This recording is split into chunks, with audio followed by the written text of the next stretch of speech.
Hello everyone and welcome back to another AFK journey video. In this video I wanted to do a bit more team testing for the Necrodrakon boss, basically to decide is it better to have Mikola being devoured first by your Harak, or is it better for the illusion to be devoured?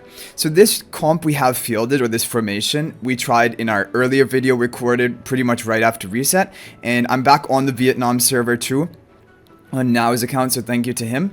But basically another team formation is now being used, and this is doing a little bit better for people, so I want to play it out and see how things go differently. So here, the only difference between having Frost Illusion here as compared to here is that Mikola is now considered the frontmost in our placement, and so she should be the priority to be devoured by Harak, as long as all of the health of all of your heroes is the same. So let's take a look at how this goes and see whether we can get a better score, because our previous best score on his account was 76.6 billion. Let's see if we can do better than that. Okay, paying close attention to the HP ratio of all of the heroes. Right now they are all at full health. Okay, and he devours the Mikola first. It might be better for it to be this way. The thing about Mikola is she does provide the haste buff for your team, but I don't know if that is more value than having, for example, multiple lives of the Freyasto and the illusion. And now here what we want to happen is we want the illusion to be devoured next up so that we can resummon it. Awesome. Okay, so yeah, this looks pretty good. And I think this is probably going to be your devour order you'll want in most of the bosses going forward, which is devouring Mikola first or the Freyasto illusion first. Yeah. Okay. And also the thing was that in the previous formation, sometimes if you got unlucky, Harak would end up devouring Lily May. But this is perfect because now both Freyastos are going to be alive for as long as possible. They're going to keep dealing their vicious sting damage as well, and you're eating up the rest of the allies on your team. So up to 62 billion damage, 26 seconds left. Okay, now we're going to have to eat one of the Freyastos. And this is looking better. Yeah, I'm pretty sure this formation is looking better than the previous one. But it's pretty crazy because that one ended up being the best, or it ended up being really good, and it was one of the first ones we tried. And this one now is probably the most optimized, but the problem is, towards the end he eats Lily May, but I don't know if you can avoid that, because she gets low on health, but you would want him to eat the Freyasto main rather than Lily May for that final one, but 78.2 billion damage is really good. That is really good, and the damage from Harak was 38 billion. I wonder if we change around the positioning, could it be possible that we don't? No, so the main Freyasto is in front of the Lily May, so the fact that he ate the Lily May at the end was just because her HP ratio must have been lower. Let's play it again and see what happens. Okay, but also, I know there's a lot of Harak hype right now, but just keep in mind that the bosses we've seen so far have been his optimal bosses, which are Skyclops with the summons for giving him the kills, and then secondly Necrodrakon, where mobility heroes are the dominant forces. So we're gonna have to wait and see for the other bosses how good he is. Tomorrow is Snowstomper, and for that I have a feeling it's going to be difficult for him, but I do think he can work even in Snowstomper, because even though he won't be able to cast his ultimate as much, maybe we can try giving him the resonating spell and he can have that immunity uptime. Okay, so great, we're gonna eat the illusion second, which is perfect. Now next up we ate the Rainier in the previous match, which is again the perfect combo. You want him eating Rainier because Rainier doesn't provide anything to your team after he's provided the debuffs onto the boss. Okay, but another boss which is unlikely for Harak to be great in is Lone Gaze, because in Lone Gaze you have like Shakira and all of your allies all grouped up in front of the wolf boss, and Harak, if he eats one of them, then you're going to have less allies to be buffed up by Shakira's Lupin's aura. And number two, the other important thing is that if you eat one of your allies, then the boss will have reduced damage taken and haste, because whenever one of your allies gets killed, he gets those stacks. So that is a problem too. Now we don't want him eating Lily May, but there's no way we can avoid it, right? Because Lily May is at the lowest HP ratio. Oh, here. Please eat the Fresto. No, he eats the Lily May again, but I think it's close. I feel like I want to run it, like maybe skipping it.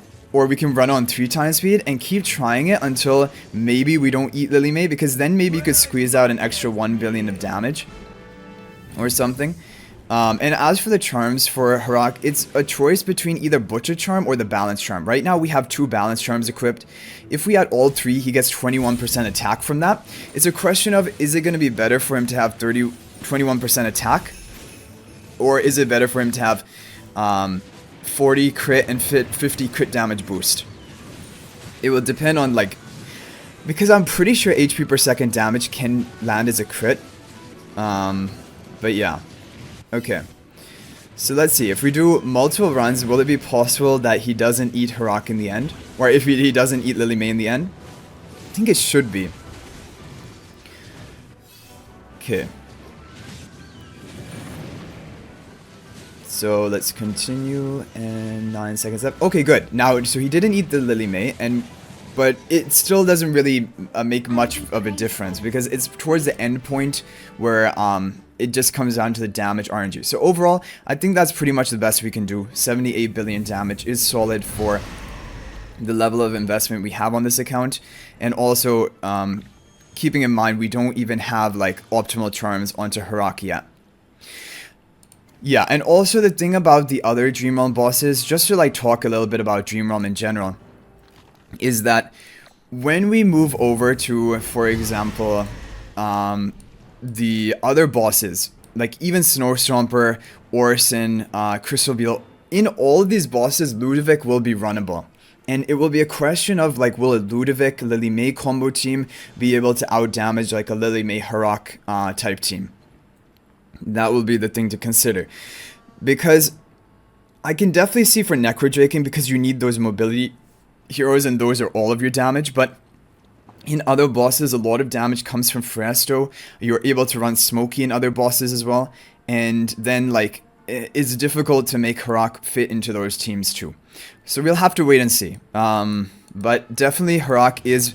He's already become like a must-have hero, because even if he's only the best hero for Necrodrakon and Skyclops, he's at minimum 2 endless bosses, he's the best hero.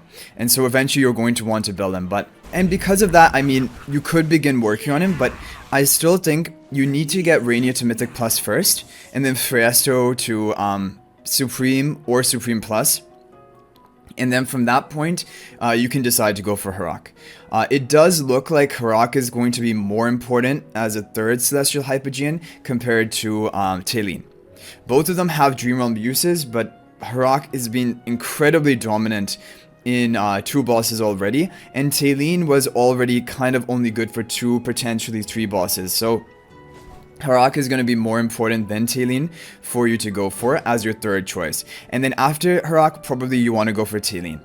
Scarlita and the other PvP heroes you want to leave until all of your Dream Realm heroes are sorted. And yeah, so that's basically going to be your priority order. And gradually over time, you will get copies for Harak. Like, even for me, I'm not planning to spend... So for example, I have no Gil coins left, I have no Stellar Crystals, I'm not going to be able to go for Harak. So it's going to take me, like, it's going to take a few months, right? In order to get enough resources to get him up to Mythic Plus and even Supreme Plus. But eventually you will get him, just by playing the game actively. So I want to basically...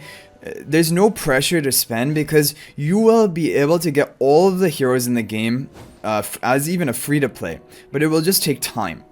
Like, spending just basically cuts the time for you and allows you to get heroes beforehand. But if you are also careful with your resources and only building like the PvE Dream Realm heroes, you're gonna eventually get them built up. Yeah, and because a lot of Hypogean Celestials and even future ones which are probably going to be added, I imagine that a lot of them are going to be more just PvP solely focused and not going to be a Dream Realm usage. Like, for example, in this season we had 2 Hypogean Celestials, only one of them was actually Dream Realm focused, which is Harak. And if every 4 months that is the same and you only get 1 hero which is going to be a Dream Realm hero, then, like, I mean, it can help you, like, those 4 months give you the time to try and catch up as much as you can. But anyway, guys, I hope you enjoyed the video. Thank you for watching. That's gonna be it for this one. I'll hopefully see you guys in the next video, and until then, everyone, peace out for now, and thank you for watching.